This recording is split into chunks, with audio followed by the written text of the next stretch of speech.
हरे कृष्णा। चलिए हम लोग मंगलाचरण से प्रारंभ करते हैं। सॉरी यार, मुझे थोड़ा जुकाम हो रहा है। तो हम लोग मंगलाचरण से प्रारंभ करते हैं।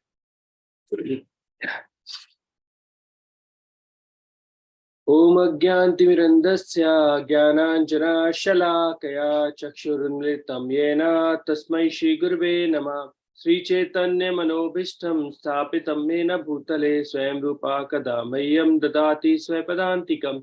वन्देऽहं श्रीगुरो श्रीयुतापदकमलं श्रीगुरुन् वैष्णवांश्च।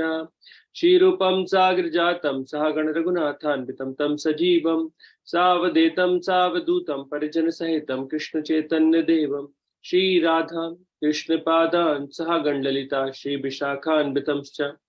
नमः ओं विष्णुपादाय कृष्ण पृष्ठाय भूतले श्रीमते भक्ति वेदांत स्वामी निति नामने। नमस्ते सरस्वती देवे गौरवाणी प्रचारणे निर्विशेषा शून्यवादी पाश्चात्य सतारणे। नमो महावदन्याय कृष्ण प्रेम प्रदायते कृष्णाय कृष्ण चैतन्य नामने गौरत्विषे नमः। हे कृष्ण करुणा सिंधु दीन बंधु जगतपते गोपेशा गोपिका कांता राधा कांत नमस्तुते। तप्त कांचन गौरांगी श्री राधे वृंदावनेश्वरी विश्वभानुसुते देवी प्रणमामि हरिप्रिये। वाञ्छाकल्पतरुभ्यश्च कृपा सिन्धुभ्य च पतितानां पावनेभ्यो वैष्णवेभ्यो नमो नमः।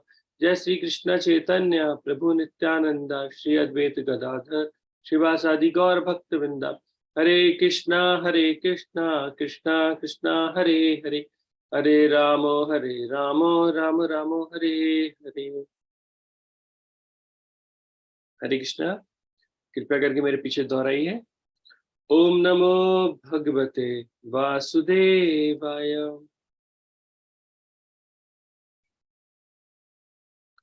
ओम नमो भगवते वासुदेवाय।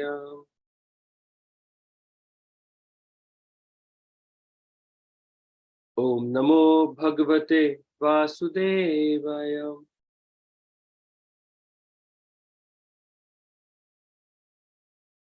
हरे कृष्णा।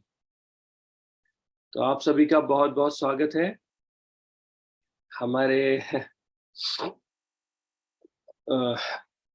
सॉरी। तो आप सभी का बहुत बहुत स्वागत है हमारे रविवार के प्रोग्राम में, जहां पर हम लोग डिस्कशन करने जा रहे हैं हर एक नए टॉपिक के साथ। तो क्या आप लोग आज खुश फील कर रहे हैं क्योंकि हमारी वापस ये सीरीज चालू हुई है? कितने लोग को अच्छा लग रहा है? यस करता। Very good, very good. Okay okay, nice, very good. तो हम लोगों ने अर्जुन विथ इन सीरीज के अंदर हम लोगों ने देखा था करीब 8 क्लासेस हम लोगों ने डिस्कस की थी। इसमें हमने अलग अलग टॉपिक्स पर बात की थी, जो कुछ वैल्यू बेस्ड स्टोरीज पे बेस्ड थी, कुछ हम बोल सकते हैं कि ये स्पिरिचुअली थी, बट बहुत इंपॉर्टेंट लेसन रखती थी। आज हम एक इंपॉर्टेंट टॉपिक डिस्कस करने जा रहे हैं और वो टॉपिक है लॉर्ड जगन्नाथ रथ यात्रा। जैसा कि आपको पता है कि अभी रथ यात्रा का समय चल रहा है। रथ यात्रा जो 20 जून को ऑलरेडी निकल चुकी है और 28 जून को रिटर्न रथ यात्रा है।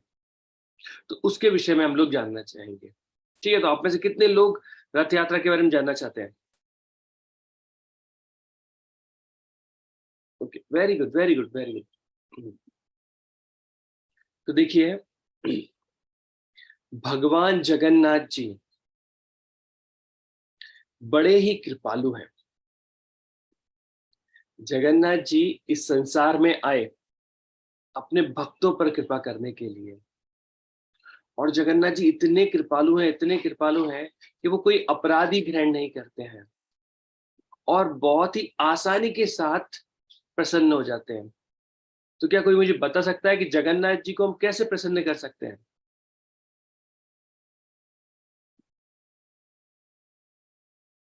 बहुत ही इजीली तरीके से हम जगन्नाथ जी को प्लीज कर सकते हैं। कैसे?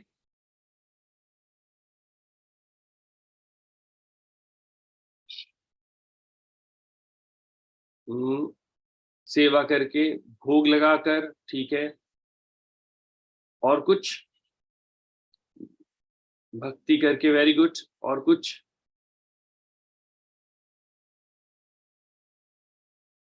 भोग, ठीक है। प्रसाद खाकर, वेरी गुड अक्षता। मैं इसी आंसर का वेट कर रहा था।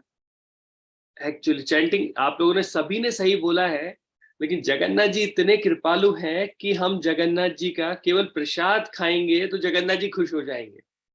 जगन्नाथ जी के प्रसाद की बहुत बहुत लीलाएं हैं और वो बहुत महत्वपूर्ण है।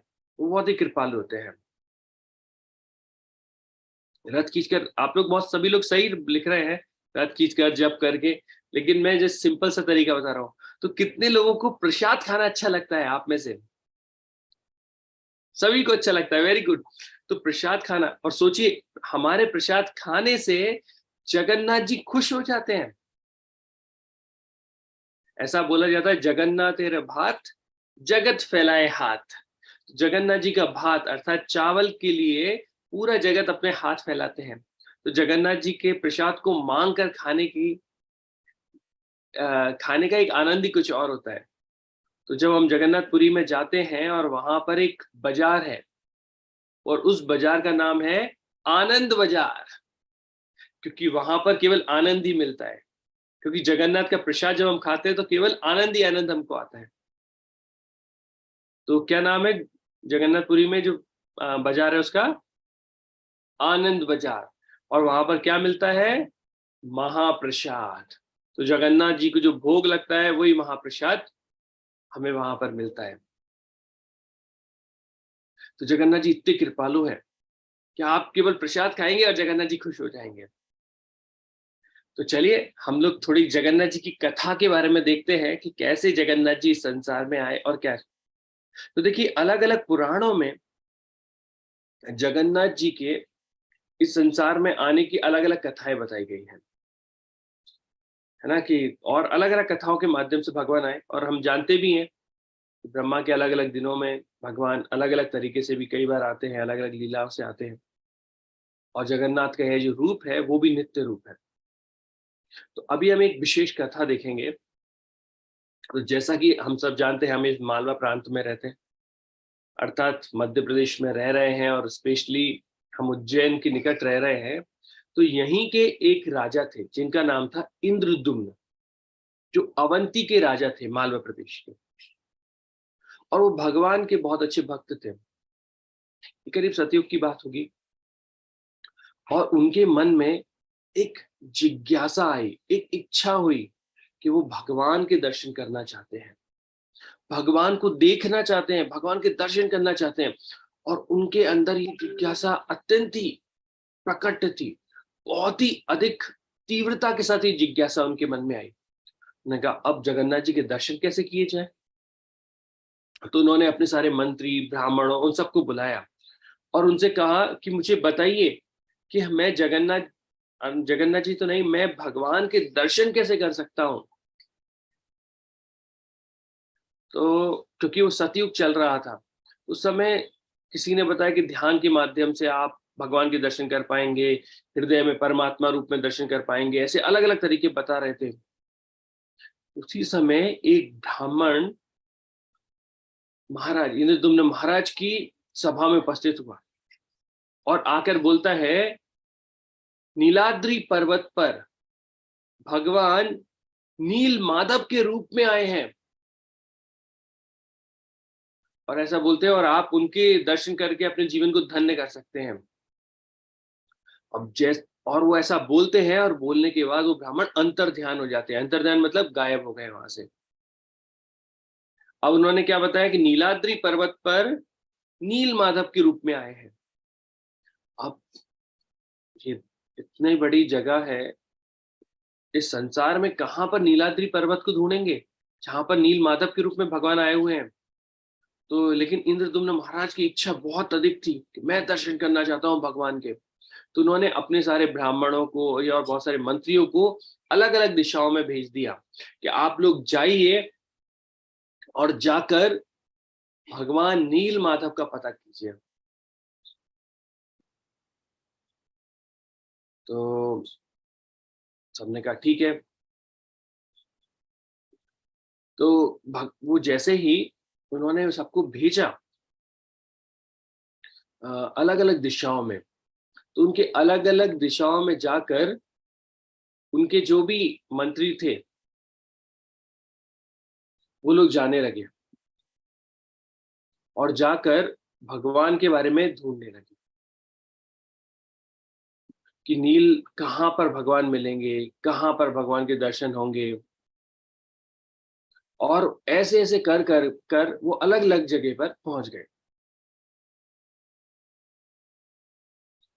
तो उन्हीं में से एक उनके जो हम बोल सकते हैं एक ब्राह्मण थे, और उन्होंने कहा कि वो ऐसे ढूंढते ढूंढते एक स्थान पर पहुंच गए। वहां पर उन्हें थोड़ी प्यास लगी हुई थी, और प्यास लगने के कारण उनको ऐसा लग रहा था कि अ, मुझे कहीं से पानी मिल जाए। तो उन्होंने देखा कि पास में ही एक कुआं है, वहां पर एक स्त्री जो है वो कुछ पानी भर रही है। तो उन्होंने कहा क्या आप मुझे थोड़ा जल दे सकते हैं? तो उन्होंने कहा ठीक है, आप ले लीजिए। तो इसके बाद उन्होंने कहा अरे अच्छी बात है, क्या जल आप दे रहे हैं। तो उन्होंने जल पिया, और जल पीने के बाद उन्होंने कहा कि देखिए मैं बहुत दूर से आया हूँ, क्या मैं थोड़े दिन यहाँ पे रुक सकता हूँ? तो उन्होंने कहा कि हाँ ठीक है, आप रुक जाइए यहाँ पे। तो वो यहाँ पे रुक जाते हैं। उन्होंने बोला कि आपके पिता कहाँ है? तो बोला कि मेरे पिता जो है वो तो शबर है, हम लोग मतलब निम्न कोटि के हैं, और वो जंगल में गए हुए हैं। तो ब्राह्मण से उन्होंने कहा कि क्या आप हमारे यहाँ रुकेंगे तो आपको बुरा बुरा तो नहीं लगेगा? तो ब्राह्मण बोलते कि नहीं, कि कोई बात नहीं। तो उन्होंने कहा ठीक है। क्या किसी को उस ब्राह्मण का नाम पता है?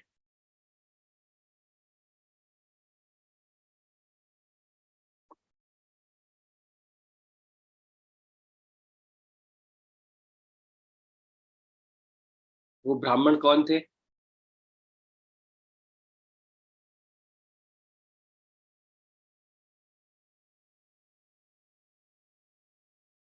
नहीं पता है? ओहो। नो, ठीक है, मैं आप थोड़ा सोचिएगा, फिर नहीं तो मैं बता दूंगा आप लोगों को। तो उनका नाम था विद्यापति। कोई बात नहीं। तो अब विद्यापति सोचने लगे कि ठीक है मैं यहाँ रुक जाता हूँ, लेकिन शबर कुमार है, कोई बात नहीं, वो वहां पर रुक गए। थोड़े ही समय में अब ये शबर जो थे उनका नाम था विश्व बसु। क्या नाम था? विश्व बसु। ठीक है, नाम याद रखिएगा सारे। विद्यापति मैंने नाम बताया, और उनका विश्व बसु। तो विश्व बसु प्रतिदिन कहीं जाते थे, और जब वो लौट कर आते थे तो उनके शरीर से बहुत सुगंध आती थी। और उसी समय पर ऐसा हुआ कि जो विद्यापति थे, वो विद्यापति विश्व बसु की जो कन्या थी जिसका नाम था ललिता, जिन्होंने उन्हें जल पिलाया था, उनसे उनका प्रेम हो जाता है और वो विवाह कर लेते हैं। तो उन्होंने अपनी पत्नी ललिता से पूछा, ललिता, प्रतिदिन सुबह तुम्हारे पिताजी किसी स्थान पर जाते हैं, वो और जब वो लौट कर आते हैं तो उनके शरीर से एक दिव्य सुगंध आती है। तो कहाँ जाते हैं? ऐसा क्या करते हैं जो उनके शरीर से इतनी अच्छी खुशबू आती है?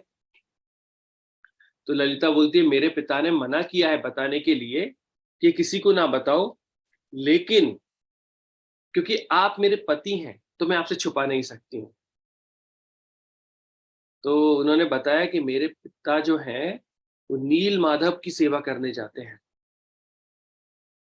और नीलाद्रि पर्वत पे जाके नील माधव की सेवा करते हैं। और वहां पर कई देवता लोग भी आते हैं। तो अलग अलग जगह से देवता आते हैं, और वो अलग अलग प्रकार के चंदन, अगरू, ऐसी अलग अलग सुगंधित वस्तु लाते हैं, जिसके कारण उनके शरीर से भी वह सुगंध आने लगती है। तो विद्यापति को याद आता है, मैं तो अवंती से यहाँ पे आया था स्पेशली नील माधव की खोज के लिए, तो भगवान की कृपा से मैं बिल्कुल सही जगह पर हूँ। तो उन्होंने कहा, क्या तुम्हारे पिता मुझे नील माधव के दर्शन कराएंगे? तो ललिता ने कहा कि अब कैसे? बोला, ठीक है, मैं अपने पिता से बात करती हूँ। तो विश्ववसु ने सीधा मना कर दिया, नहीं, मैं नील माधव के दर्शन नहीं कराऊंगा और मैं लेकर भी नहीं जाऊंगा अपने साथ में। लेकिन अभी बेटी है, बड़े प्रेम से बोल रही है, नहीं पापा, आपको लेके जाना पड़ेगा, ये मेरे पति हैं, प्लीज। तो अभी जब उनकी बेटी इतने प्रेम से बोल रही है, तो अभी विश्ववसु कुछ कर नहीं सकते। उन्होंने बोले ठीक है, बोला मैं लेके जाऊंगा, लेकिन एक शर्त पर, मैं उनकी आंखों पर पट्टी बांध कर लेके जाऊंगा। तो विद्यापति बोलते, हाँ चलेगा, कोई बात नहीं, आप आंखों पर पट्टी बांध के लेके जाइए, ठीक है।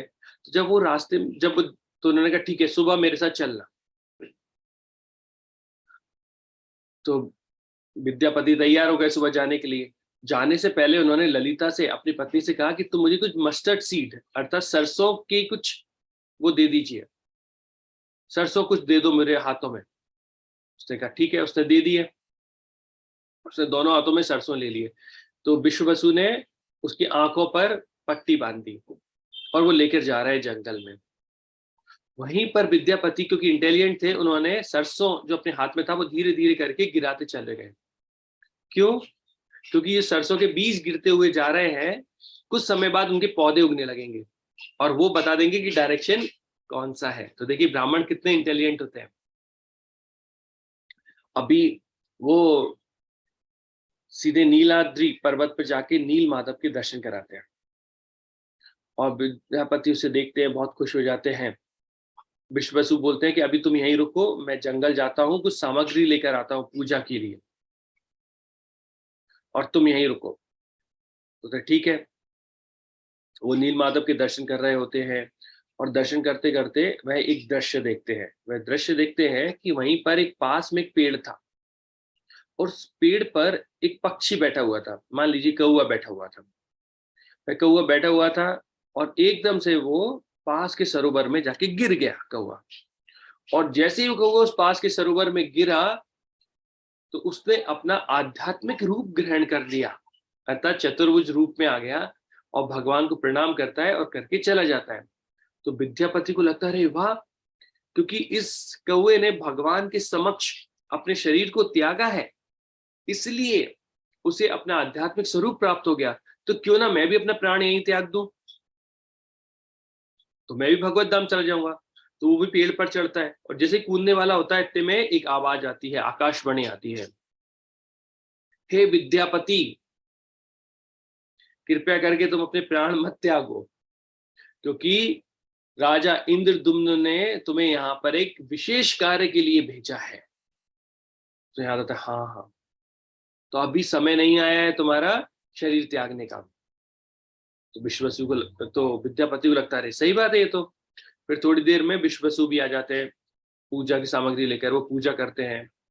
तो फिर नील माधव फिर आकाशवाणी से बोलते हैं कि हे विश्ववसु, इतने वर्षों तक तुमने मेरी सेवा की और मैं बहुत खुश हूं तुम्हारी सेवा से, लेकिन अब मैं चाहता हूं कि तुम मुझे राजा इंद्रदुम्न महाराज को दे दो, वो मेरी सेवा करें। अभी विश्ववसु को बहुत गुस्सा आता है, बोलता है कि मैं जब सामग्री लेने गया तो विद्यापति ने नील माधव को क्या कह दिया, क्या प्रार्थना की कि अब नील माधव मेरी सेवा स्वीकार नहीं करना चाहते। तो वो गुस्सा आ जाते हैं और बोलते हैं, नहीं नहीं नहीं, ऐसा नहीं हो सकता है, मैं आपकी सेवा कैसे छोड़ सकता हूँ, ऐसा बोलते हैं। और वो उनको विद्यापति को लेके जाते हैं, बोला तुम्हारे कारण ही ऐसा हुआ है, मैं तुम्हें जिंदा नहीं छोड़ूंगा। और वो लेके जाते हैं, उन्हें मारते हैं और उन्हें जंगल में बांध देते हैं। लेकिन याद आता है, अरे ये तो मेरी पुत्री के पति हैं, तो मैं इनकी हत्या नहीं कर सकता हूँ क्योंकि तो मेरे जमाई है। तो फिर भी गुस्सा आता है, तो फिर भी वो एक पेड़ से बांध कर चले जाते हैं। फिर जब वो घर आते हैं तो देखते हैं कि उनकी पुत्री उनसे पूछती है कि मेरे पति कहाँ है। बोलते मुझे नहीं पता तुम्हारे पति कहाँ है। और तो ललिता को लगता है, अरे मेरे पति कहाँ गए। तो ढूंढते ढूंढते ढूंढते वो जंगल में जाती है, तो उन्हें एक पेड़ के पास बंधे हुए विद्यापति मिल जाते हैं और फिर वो विद्यापति को खोलती है। तो विद्यापति उनसे बोलते हैं कि अब मैं अवंती जा रहा हूँ राजा इंद्रदुम्न महाराज को बताने के लिए। तो ललिता बोलती मेरे संग मैं भी चलती, बोलती नहीं अभी तुम मत चलो, मैं अभी बता के आता हूँ, मैं लौट कर आऊंगा। तो मैंने कहा ठीक है। तो विद्यापति फिर सीधे अवंती, अवंती अर्थात उज्जैन, उज्जैन आते हैं और यहाँ पर राजा को बताते हैं कि हे राजन, मैंने नील माधव के दर्शन कर लिए हैं और मैंने नीलाद्रि पर्वत भी देख लिया, तो चलिए आप मेरे साथ में। तो वो उनको लेकर आते हैं। तो रास्ता तो, अब वो जंगल में लेके गए थे, आंखों पर पट्टी बंधी हुई थी, तो उन्हें रास्ता कैसे पता लगेगा कि रास्ता कौन सा था जंगल का? करेक्ट, वेरी गुड, सरसों, वेरी गुड। तो उन्होंने सरसों के जो बीज डाले हुए थे वो बीज अब पेड़ बन गए। क्योंकि अभी ट्रेन तो इतनी फास्ट होती नहीं, प्लेन तो होता नहीं था कि विद्यापति इधर प्लेन में बैठे और अवंती आ गए। बहुत दूर है अवंती से, ट्रेन से भी जाते हैं तो करीब 30 घंटे, लगभग 30 घंटे लगते हैं। तो सोचिए पैदल जाने में कितना समय लगता होगा। तो उन्हें कई महीने लग गए थे और जब वो आए तो पेड़ बड़े हो गए और उन पेड़ों के सहारे वो नीलाद्रि पर्वत पर पहुंचे। और जैसे नीलाद्रि पर्वत पर पहुंचते हैं तो देखते हैं नील माधव नहीं, फिर देखते हैं नील माधव नहीं है। तो उन्हें लगता है कि जरूर विश्व वसु ने किसी और स्थान पर उन्हें छुपा दिया है। विश्ववसु को वो पकड़ते हैं, राजा उन्हें दंड देते हैं, लेकिन विश्ववसु कुछ नहीं बोलते हैं, उन्हें कुछ नहीं पता होता है। तो बाकी सवारों को भी राजा मारते हैं कि बताओ कहाँ पर है नील माधव, बताओ कहाँ पर है।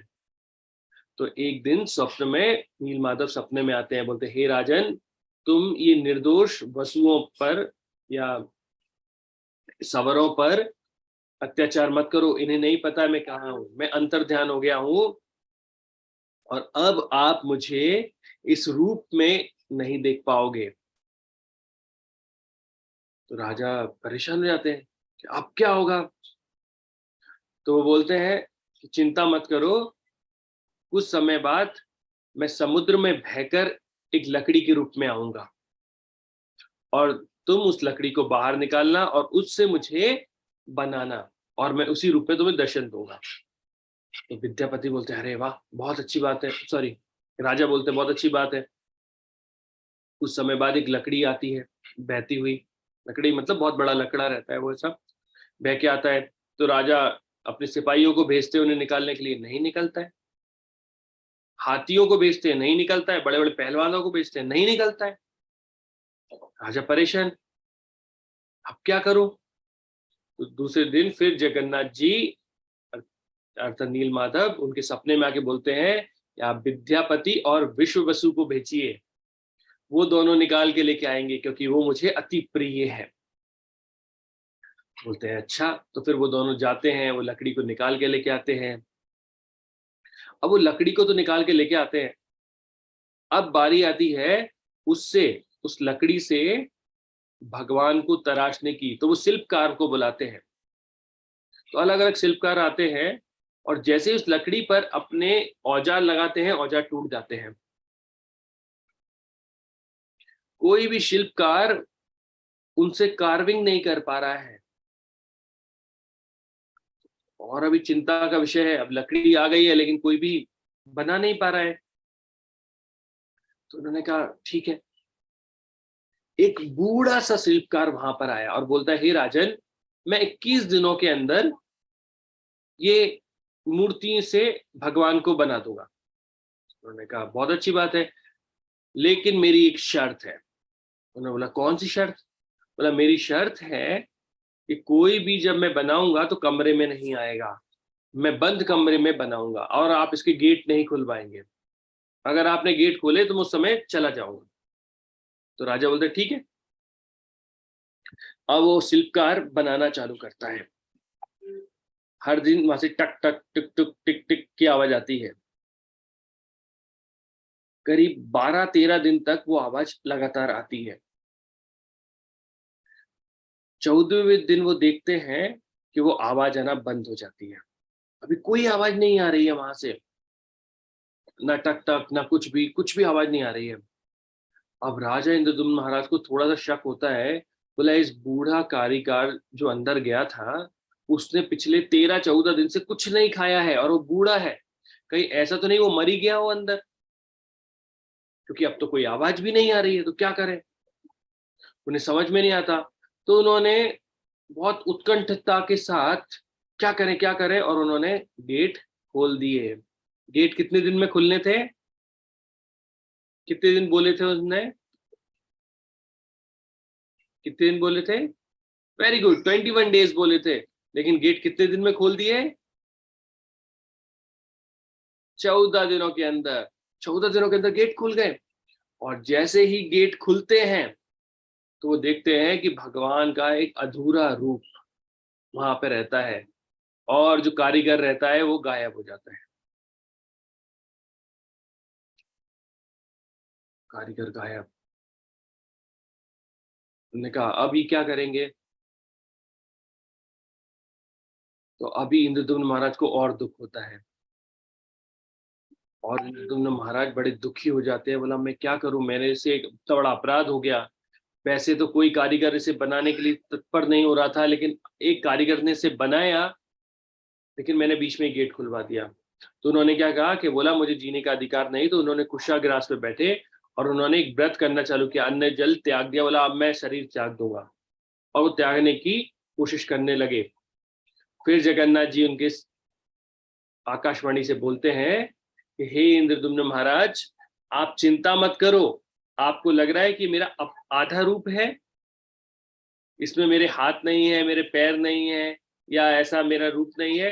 बोला नहीं, ये मेरा शाश्वत रूप है, इटर्नल रूप है। तो आप चिंता मत करो, मैं इसी रूप में आपकी पूजा ग्रहण करूंगा, है ना? तो आप बस अच्छे से इसे पेंट कराकर और मंदिर बनवाओ। तो इंद्रदुम्न महाराज बहुत प्रसन्न होते हैं, कह रहे वाह ये जगन्नाथ, तो उन्होंने अच्छे से पेंट कराया, सब कुछ किया। और फिर उन्होंने कहा कि अब मैं इसकी प्राण प्रतिष्ठा कराऊंगा। तो प्राण प्रतिष्ठा के लिए उन्होंने कहा हम जगन्नाथ जी की प्राण प्रतिष्ठा के लिए मैं किसको लेके आता हूँ? ब्रह्मा जी को लेके आऊंगा। तो इंद्रदुम्न महाराज जाते हैं ब्रह्मा जी के पास उन्हें लेने के लिए। अब देखिए ब्रह्मलोक जो है वो तो पृथ्वी से बहुत दूर है, वो वहां जाते तो हैं, लेकिन तब तक यहाँ पर ये जगन्नाथ जी का मंदिर है वो पूरा रेत से ढक जाता है, क्योंकि यहाँ के समय और ब्रह्मलोक के समय में अंतर होता है। तो पूरा का पूरा मंदिर रेत से ढक जाता है। तो और कई सदियां उसमें बीत चुकी होती हैं। फिर वो ब्रह्मा जी को लेकर आते हैं, और जब लाके देखते हैं तो तब तक वो रेत में डूब गया था। उसके पहले एक राजा, वहीं का एक राजा था, वो अपने घोड़े से जा रहा था। उस घोड़े का पैर बीत जाता है, और जब बीतता है तो उसे लगता है कुछ है यहाँ पर, कि घोड़ा गिर गया था। तो जब खुदाई कराते हैं तो वहां से सुंदर मंदिर निकलता है। तो उस राजा ने बोला कि जब राजा इंद्रदुम्न वापस लौट के आए तो उस राजा ने कहा ये मंदिर मैंने बनवाया है। तो इंद्रदुम्न महाराज ने नहीं, ये तो मैंने बनवाया था जगन्नाथ जी के लिए। तो वहां पर एक पेड़ पर एक कौवा बैठा था, और उस कौवे का नाम था काग भुसंडी। क्या नाम था? काग भुसंडी। तो उस कौवे ने कहा कि ये मंदिर राजा इंद्रदुम्न ने बनाया था, और जब ये मंदिर बन रहा था तो मैंने इसी पेड़ पर बैठकर ये सारा मंदिर बनता हुआ देखा था। आपको पता है ये कौवा कौन थे? ये कौवा कोई साधारण कौवे नहीं थे, ये वो ही कौवे थे जो भगवान राम के हाथ से रोटी खींच के लेके गए थे। और इसके लिए भगवान, है ना, तो जब ये रोटी खींच के लेके गए थे तो भगवान ने उन्हें अपने दर्शन दिए थे। और ऐसा एक सॉन्ग भी आता है, बहुत अच्छा, एक भक्त गाते हैं इसी लीला को देखकर। काग रे काग तू मांग रे मांग, तेरो अनुराग मेरे मन भायो, संपत्ति देहु के सदगति देहु के देहु जो तोए जो कोई ना पायो। मतलब भगवान इतने खुश हो जाते हैं वो काग भुसंडी जी से क्या बोलते हैं कि तेरा अनुराग मेरे मन भायो, मुझे अच्छा लगा। तो क्या चाहिए? संपत्ति देहू की सदगति देहू, के देहू जो तोए जो कोई ना पायो। क्या दूं? ऐसी चीज जो किसी को नहीं मिली। तो काकभूषणी जी जो क्या बोलते हैं, आप मुझे भक्ति दीजिए। तो भगवान बोलते हैं, अरे वाह, तुम तो बड़े चतुर निकले, क्योंकि भक्ति अर्थात सभी सुखों की खान। भगवान से अगर हम प्रेम करना सीख जाते हैं, भगवान की भक्ति करते हैं, तो सबसे बड़ा वरदान होता है। तो वही काकभूषणी जी ने ये चीज बताई। और फिर इंद्रदुम्न महाराज ने ब्रह्मा जी के हाथ से उस मंदिर की प्राण प्रतिष्ठा कराई। अब कुछ ऐसा आता है, कुछ शास्त्रों में बताते हैं कि पहले मंदिर बना था, और वो जगन्नाथ जी को लेकर आए थे ब्रह्मा जी से बोलने के लिए कि आप इसे कार्विंग करो, अर्थात आप शिल्प करो। और कुछ में बताते हैं कि पहले उन्होंने शिल्पकारी करवा दी थी, और जगन्नाथ जी ने आकर, ओ सॉरी, ब्रह्मा जी ने आकर केवल वहां के झंडे को बनाया। झंडे को बनाया मतलब फहराया उसके ऊपर। तो दोनों ही कथा है बस, लेकिन मेन बात है कि ब्रह्मा जी वहां पे आए और फिर उन्होंने प्राण प्रतिष्ठा की उनकी। तो इंद्रदुम्न महाराज के द्वारा इस तरीके से जगन्नाथ जी की रथ यात्रा रही। अब जब ये प्राण प्रतिष्ठा हो गई, सब कुछ हुआ, तो इंद्रदुम्न महाराज ने जगन्नाथ जी से कुछ वरदान मांगे। कितने वरदान मांगे? 3। ठीक है, तो आप लोग याद रखना ये 3 वरदान कौन कौन से मांगे थे। तो पहला वरदान मांगा, पहला वरदान है, जगन्नाथ जी से उन्होंने कहा कि हे जगन्नाथ जी, आप मुझे अति प्रिय हैं, आप इस संसार के लोगों के लिए इतने अति प्रिय हैं, तो हम आपके विरह को नहीं सहन कर पाएंगे। तो केवल आपका मंदिर के जो दरवाजे हैं केवल 3 घंटे ही बंद रहे, और 21 घंटे आपका मंदिर खुला रहे। तो जगन्नाथ जी बोलते ठीक है। तो जगन्नाथ जी का मंदिर कितने घंटे खुला रहता है? 21 घंटे, केवल 3 घंटे बंद रहता है। तो उन्होंने कहा ठीक है। फिर वो बोलते हैं दूसरा वरदान कि मैं नहीं चाहता हूं कि मेरा कोई पुत्र हो। क्यों? बोला अगर मेरा पुत्र होगा तो इस मंदिर पर वो आधिपत्य जमा लेगा, वो बोलेगा ये मंदिर मेरा है, मेरे पिता ने बनाया है, इसलिए मैं नहीं चाहता हूं कि मेरा कोई पुत्र हो। जगन्नाथ जी कहते हैं ओके। तीसरा, उन्होंने बोला जगन्नाथ जी, मैं नहीं चाहता हूं कि आपके कभी हाथ सूखे। हाथ सूखे का मतलब क्या हुआ? उन्होंने बताया इसका मतलब हुआ कि हम आपको बहुत सारा प्रसाद ऑफर करेंगे, और प्रसाद ऑफर करते ही रहेंगे, भोग लगाते ही रहेंगे आपको। जैसे आप, इसलिए आप, हम खाना खाते हैं ना, तो बोला एक के बाद एक आइटम आता ही रहेगा, और आपको खाना है, और आपका हाथ नहीं सूखना चाहिए। जगन्नाथ जी बोलते ठीक है, इसलिए आप जगन्नाथ जी को जितना भोग लगाओगे जगन्नाथ जी सब खा लेंगे, और बड़े प्रेम के साथ खाएंगे। ये 3 वरदान इंद्रदुम्न महाराज ने जगन्नाथ जी से मांगे।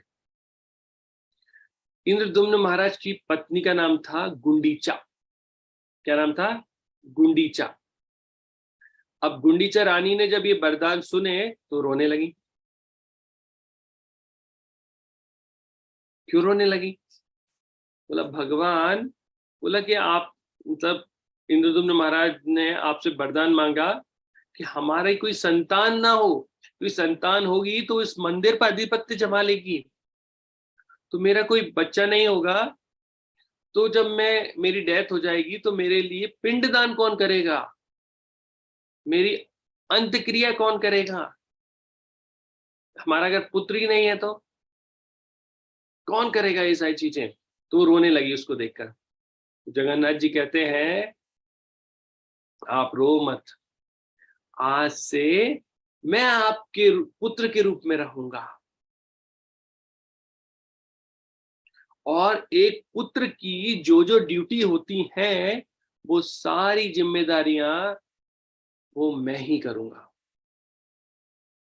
तो गुंडीचा महारानी के पुत्र बन गए जगन्नाथ जी। एक बार इंद्रदुम्न सरोवर पे गुंडीचा महारानी गई थी, तो उनके पैर में कांटा लग गया। अगर माँ की पैर में कांटा लगेगा तो कौन निकालेगा? कौन निकालेगा? बेटा, पुत्र निकालेगा। बिल्कुल सही आप लोगों ने। इसीलिए जगन्नाथ जी वहां पर आए और गुंडीचा महारानी के पैर से वो कांटा निकाला। और जब उन्होंने शरीर त्याग दिया तो सारी उनकी जो अंतिम संस्कार, सारी क्रियाएं जगन्नाथ जी ने की। उनका पिंडदान भी जगन्नाथ जी ने किया। जगन्नाथ जी का एक गुण है जिनका नाम है भक्त वत्सल। वो अपने भक्तों के लिए कुछ भी कर सकते हैं। तो अगर भगवान हमारे साथ हैं तो क्या हमें किसी से डरने की आवश्यकता है? नहीं। भगवान अगर हमसे प्रेम करते हैं तो फिर इस संसार का कोई व्यक्ति हमारा कुछ नहीं कर सकता है। ऐसी और भी कथाएं हैं जो जगन्नाथ जी की मैं आपको सुना सकता हूँ, लेकिन अभी मेरे पास तो समय नहीं है। लेकिन मैं कुछ डिटेल्स आपको बताऊंगा जो आपको याद रखनी है ना, क्योंकि मैं हर बार आपको बताता हूँ तो ये स्टोरी आपको लिखनी है और उसमें जो मैंने नाम बताए थे वो भी याद रखने हैं, कुछ और स्टोरी। तो मैं कुछ फैक्ट्स आपको बताता हूँ, ठीक है?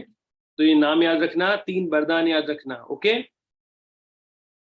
अब जगन्नाथ रथ यात्रा से पहले स्नान पूर्णिमा आती है।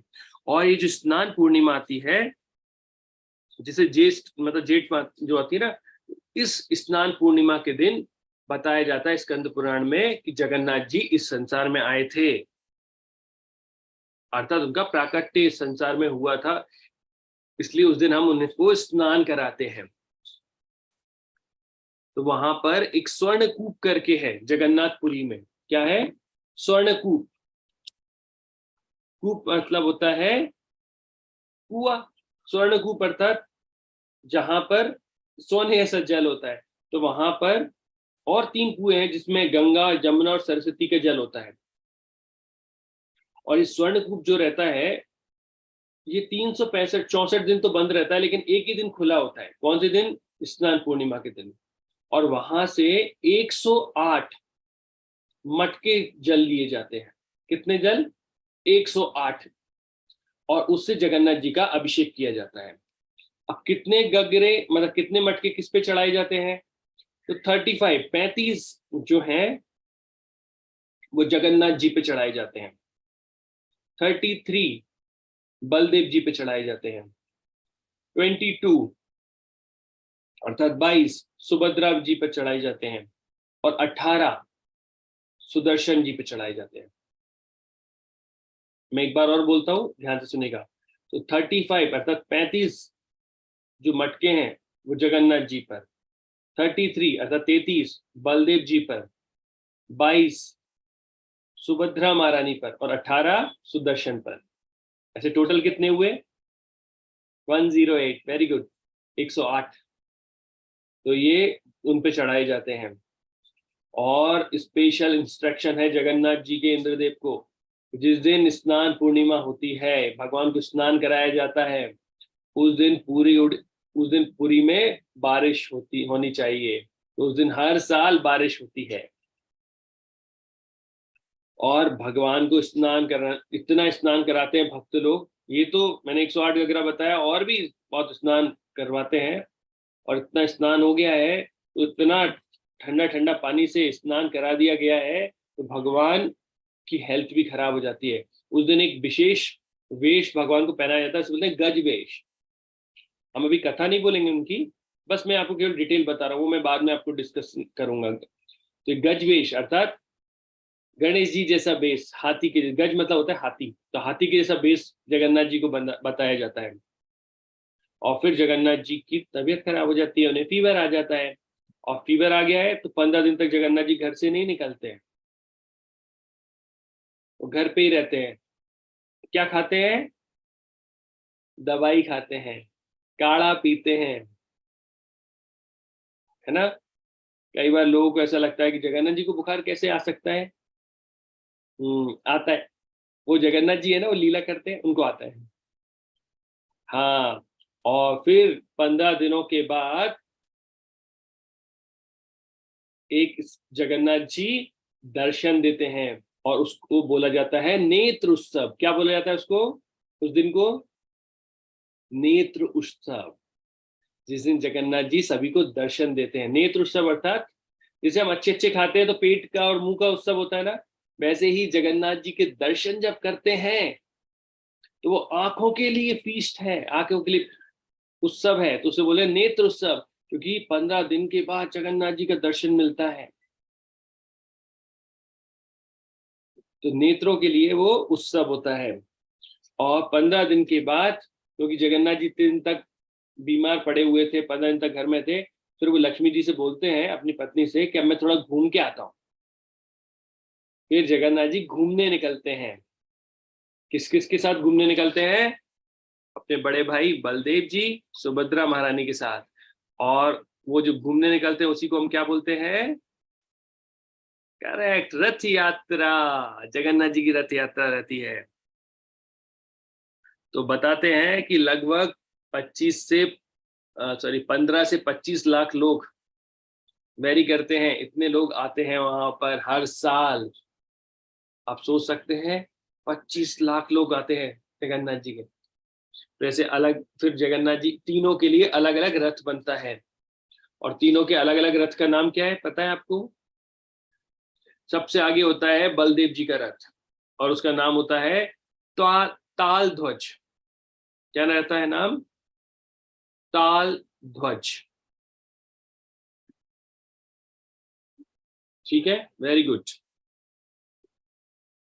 अलग अलग उनके डायमेंशन भी होते हैं। इनका डायमेंशन होता है 65 × 65 × 45 लेंथ ब्रेड्थ हाइट में, अगर देखेंगे ऐसा रहता है।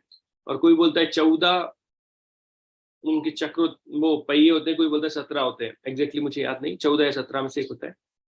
दूसरे रहता है सुभद्रा महारानी का। तो देखिए भाई लोग है ना, प्रोटेक्ट करते हैं बहन को, तो आगे बलदेव जी, पीछे जगन्नाथ जी, बीच में सुभद्रा महारानी। सुभद्रा महारानी का रथ रहता है, और उस रथ को बोलते हैं पद्म ध्वज। क्या बोलते हैं? पद्म ध्वज।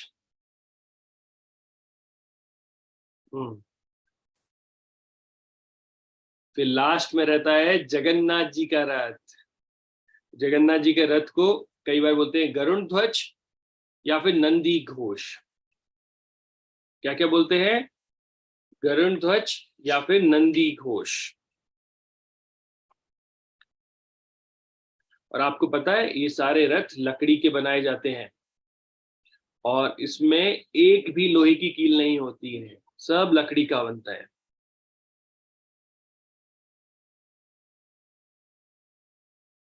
हम्म। और फिर भगवान ऐसे 9 दिन तक अपनी मौसी, मतलब ऐसे वहां पे गुंडीचा मंदिर जो है वहां पर रहते हैं। और जब वहां पर रहते हैं तो फिर लक्ष्मी जी को बोल गए थे घूम के आता हूँ, इतने सारे दिन हो गए, तो चौथे पांचवें दिन लक्ष्मी जी जाती हैं देखने के लिए। तो उसे बोलते हैं हेरा पंचमी। क्या बोलते हैं उसे? हेरा मतलब देखना, देख के आती हूँ, तो पंचमी के दिन देखने जाती हैं, हेरा पंचमी। तो जगन्नाथ जी उनको देख के गेट लगा देते हैं। लक्ष्मी जी गुस्सा जाता है, एक तो एक बोल के गए थे और इतने दिन हो गए आए नहीं, और मुझे देखकर गेट लगा दिया। तो जगन्नाथ जी का रथ तोड़कर और आ जाती हैं गुस्से में। और जगन्नाथ मंदिर में, क्योंकि लक्ष्मी जी है, होम मिनिस्टर है, सारा खाना आना सब वही बनाती हैं, और आप आओ फिर बताती हूँ। और गुस्से में रहती हैं। कितने चूल्हे हैं जगन्नाथ मंदिर में? विश्व की सबसे बड़ी किचन है वो, 700 चूल्हे, और आके तोड़ देती हैं चूल्हों को गुस्से में। आपने देखा होगा ना कि पापा मम्मी की लड़ाई हो जाती, मम्मी गुस्से में आती, ये तोड़ दिया, वो फेंक दिया, है ना, वैसे लक्ष्मी जी को गुस्सा आता है। रथ तो जाके तोड़ देते, बोला अब आओ। फिर जगन्नाथ जी एकादशी के दिन अर्थात 90 दिन वहां से निकलते हैं गुंडीचा मंदिर से। और जब वो अपने मंदिर आते हैं तो लक्ष्मी जी रहती हैं गुस्से में, और लक्ष्मी जी गेट लगा देती है, नो एंट्री, अंदर नहीं आना है। मैं गई थी वहां पर तो आपने गेट लगा दिया था ना, अब नहीं आने दूंगी। अब गेट लगा दिया है लक्ष्मी जी ने, अब भगवान क्या करें? अब लक्ष्मी जी को खुश करना पड़ेगा ना। तो भगवान फिर एक स्वर्ण, उसको बोलते हैं स्वर्ण वेश, स्वर्ण वेश धारण करते हैं। करीब 10-20 किलो के सोने के आभूषण और वो स्वर्ण वेश धारण करते हैं और सुंदर से बन के आते हैं भगवान। और फिर लक्ष्मी जी से प्रार्थना करते हैं, प्लीज खोल दो, गलती हो गई, है ना। जगन्नाथ जी ऐसे प्रार्थना करते हैं, फिर उन्हें रसगुल्ला खिलाते हैं। फिर लक्ष्मी जी आप इतना प्यार करती हैं, तो ठीक है कोई बात नहीं, आगे से मत करना, और नेक्स्ट टाइम मुझे भी लेके चलना अपने साथ में। जगन्नाथ जी बोलते ठीक है, और हर साल अकेले चले जाते हैं। तो उनसे बोलते हैं और फिर वो स्वर्ण बेश एकादशी के दिन फिर वो प्रवेश करते हैं, है ना। तो आप लोग भी आना मत भूलिएगा इस्कॉन उज्जैन में 28 तारीख को रिटर्न रथ यात्रा में। ओके। और भी जगन्नाथ जी की कथाएं हैं जो हम बाद में कहेंगे, अभी क्योंकि हमारा समय हो गया है। अब हम लोग चलते हैं हमारे श्लोका के ऊपर, ठीक है। चलिए हम लोग जगन्नाथ जी का प्रणाम मंत्र याद करते हैं। ओके।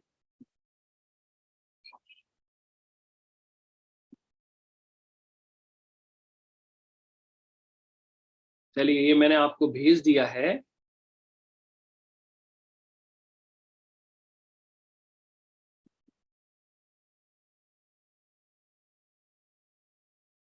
क्या आपको ये प्रणाम मंत्र दिखाई दे रहा है? नहीं दे रहा है तो हम खोल देते हैं।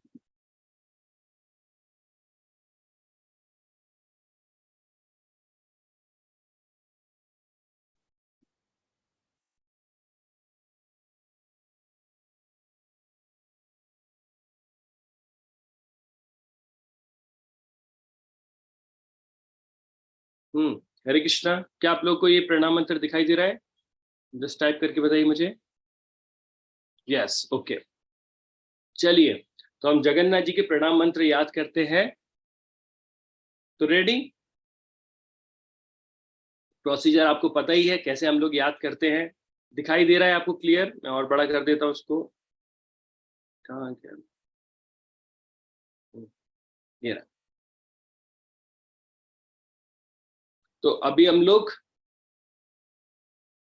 ये तो छोटा सा मंत्र है और आसानी से आपको याद हो जाएगा, ठीक है। चलिए, तो वही हम लोग प्रोसीजर अपनाएंगे। मैं आधा, पहले यहाँ से मुझे 4 पार्ट में से डिवाइड करेंगे। मैं हाफ बोलूंगा, मैं एक बार बोलूंगा, आपको 3 बार रिपीट करना है। ओके। प्रोसीजर आपको पता है, मैं बार बार रिपीट नहीं करता हूँ। ओके। नीलाचल निवासाय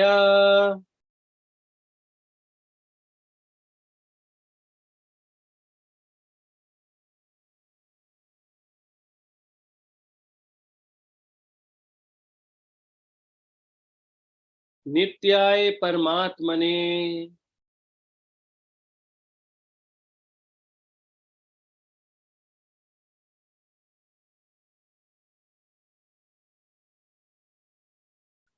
बलभद्र सुभद्राभ्याम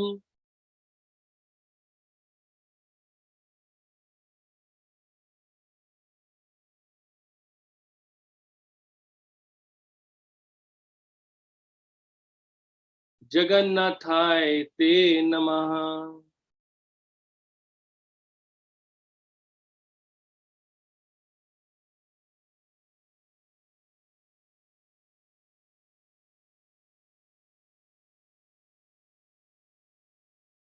अब मैं एक पूरी लाइन बोलता हूँ, आपको वो लाइन बोलना है, ठीक है। नीलाचल निवासाय नित्याय परमात्मने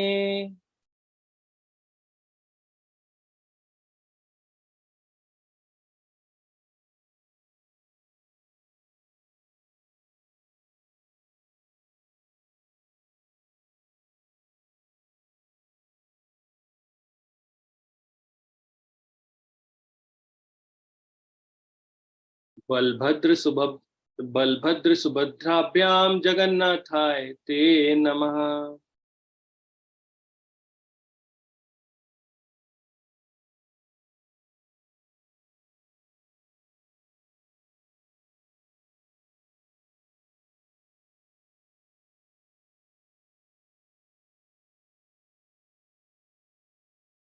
नीलाचल निवासाय नित्याय परमात्मने बलभद्र सुभद्राभ्याम जगन्नाथाय ते नमः। बोल।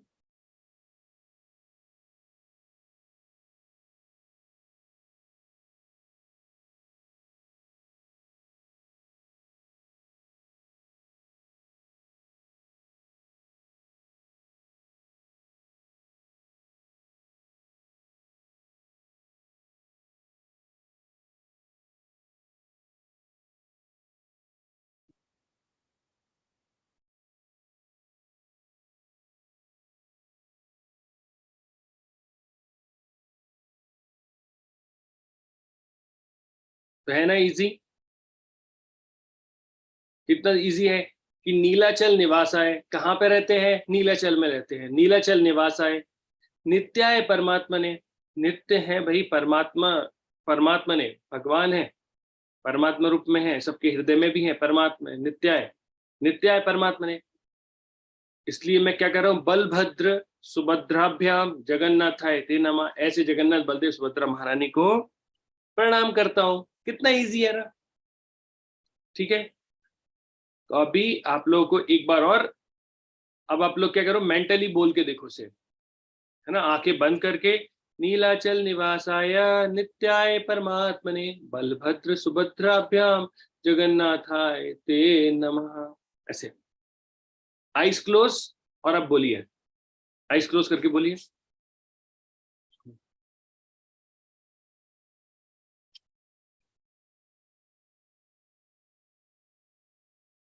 तो याद हो गया ना, नीलाचल निवासाय कहाँ रहते हैं, नीलाचल में रहते हैं, नीलाचल निवासाय नित्याय परमात्मा ने, कैसे हैं, नित्य रहते हैं, नित्याय, नित्याय परमात्मा ने। और कौन कौन साथ में रहता है, बलभद्र सुभद्राभ्याम जगन्नाथ है ते नमः।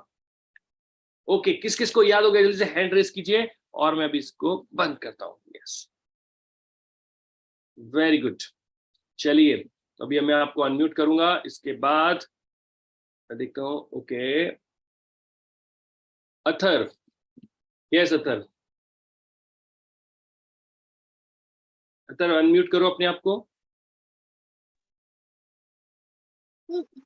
नीलांचल निवासाय नित्याय परमात्मने ने बल बलभद्र सुभद्राभ्याम जगन्नाथाय ते नमः।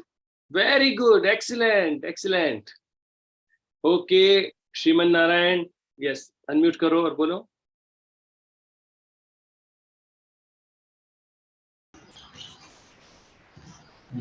नीलाचलम निवासाय नित्य परमात्मने बलभद्र सुभद्राभ्याम जगन्नाथाय ते नमः। Excellent, very good. Okay, Padmakshi. नीलाचल निवासाय नित्याय परमात्मने बलभद्र सुभद्राभ्याम जगन्नाथाय ते नमः। Okay, very good. ओके, मैं खुशी आपको अनम्यूट कर रहा हूँ, अपना वीडियो ऑन करो और आइज क्लोज करके सुनाना। अनम्यूट करो, आइज क्लोज करो, फिर सुनाना। नीलांचल निवासाय नित्याय परमात्मने बलभद्र सुभद्राभ्याम जगन्नाथाय ते नमः। Very good, excellent. अक्षता, मैं आपको अनम्यूट कर रहा हूँ, अपना वीडियो ऑन करो और आइज क्लोज करके सुनाओ। Video on, eyes close. नीलाचल निवासाय नित्याय परमात्मने बलभद्र सुभद्राभ्याम जगन्नाथाय ते नमः। Very good, very good. ये एम पांडे के नाम से जो है, eyes close and video on. M Pandey ji, Pandya sorry, पहले अपना वीडियो ऑन कीजिए। हाँ, आइज क्लोज करो, हैंड फोल्ड करो, आइज क्लोज करो और फिर बोलो। मैम मुझे ऐसा मुझे नहीं आता। ओके बेटा, आपने हैंड रेस क्यों किया था फिर? कोई बात नहीं, चलो। हर्ष ठाकुर,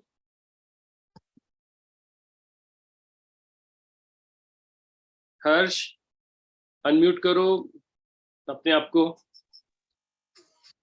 वीडियो ऑन कर, हाँ आइज क्लोज।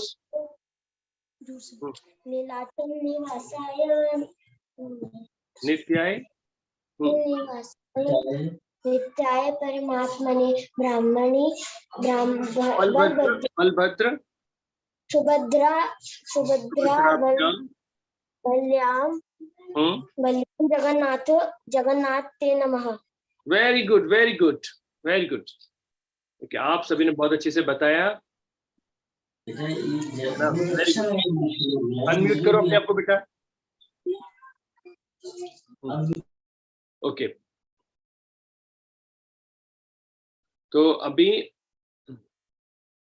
सभी लोगों ने बता दिया है। आज मेरे पास ज्यादा टाइम नहीं है, लेकिन एटलीस्ट हम 12 टाइम्स हरे कृष्ण महामंत्र का एक साथ जप करेंगे। ओके, सब लोग स्ट्रेट बैठ जाइए।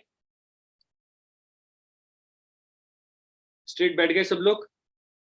थोड़ा रिलैक्स होने के लिए, माइंड को रिलैक्स करने के लिए हम तो मैं आपको बोलूंगा, पहले एक डीप है ना इनहेल, मतलब सांस लेना है हमको, फिर थोड़ी देर रुक कर और फिर सांस को छोड़ना है। ओके, तो एक डीप सांस लीजिए, छोड़ दीजिए। एक और डीप सांस लीजिए, थोड़ी देर तक होल्ड कीजिए और फिर छोड़ दीजिए। एक डीप सांस लीजिए, होल्ड कीजिए और फिर छोड़ दीजिए। धीरे से आइज क्लोज कीजिए। इससे क्या है, आप लोग बैठे थे ना, थोड़ा सा आपका रिलैक्स हो गया। चलिए हम लोग चालू करते हैं हरे कृष्ण महामंत्र। पहले मैं जैसे कृष्ण चैतन्य बोलता हूँ, आप लोग रिपीट कीजिएगा मेरे पीछे, फिर हम लोग 12 टाइम्स हरे कृष्ण महामंत्र एक साथ बोलेंगे। ओके, एक्चुअली 12 टाइम्स तो बहुत कम हो जाएगा, 25 टाइम्स बोलेंगे। ओके, जय श्री कृष्ण चैतन्य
हरे कृष्ण। आवाज आ रही है आप लोगों को? सॉरी, एक्चुअली वो लाइट के कारण चले गए थे। ओके, आ रही है, वेरी गुड। चलिए, जय श्री कृष्ण चैतन्य प्रभु नित्यानंदा श्री अद्वैत गदाधर श्रीवासादि गौर भक्त बिंदा। अब हम एक साथ हरे कृष्ण महामंत्र जप करेंगे, ठीक है? मैं जब 3 बोलूंगा, आपको 3 में स्टार्ट करना है। Okay, 1 2 3। Hare Krishna Krishna Krishna Hare Hare, Hare Ram Ram Ram Hare Hare, Hare Krishna Krishna Krishna Hare Hare, Hare Ram Ram Ram Hare Hare, Hare Krishna Krishna Krishna Hare Hare, Hare Ram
Krishna, thank you very much आप लोग का इतने धैर्यपूर्वक ये क्लास सुनने के लिए।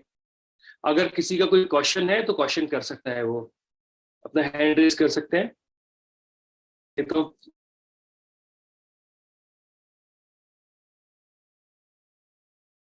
खराब हो रहा है, तो आज की क्लास के लिए हम लोग यहीं तक रखते हैं। Okay, thank you very much. Next class में हम लोग फिर मिलते हैं। हरे कृष्णा। श्रीमद् भागवतम की जय, श्रीमद् भगवद गीता की जय, जगत गुरु श्री प्रभुपाद की जय, जगन्नाथ बलदेव सुभद्रा महारानी की जय, जय गौर प्रेमानंदे। हरि हरि बोल।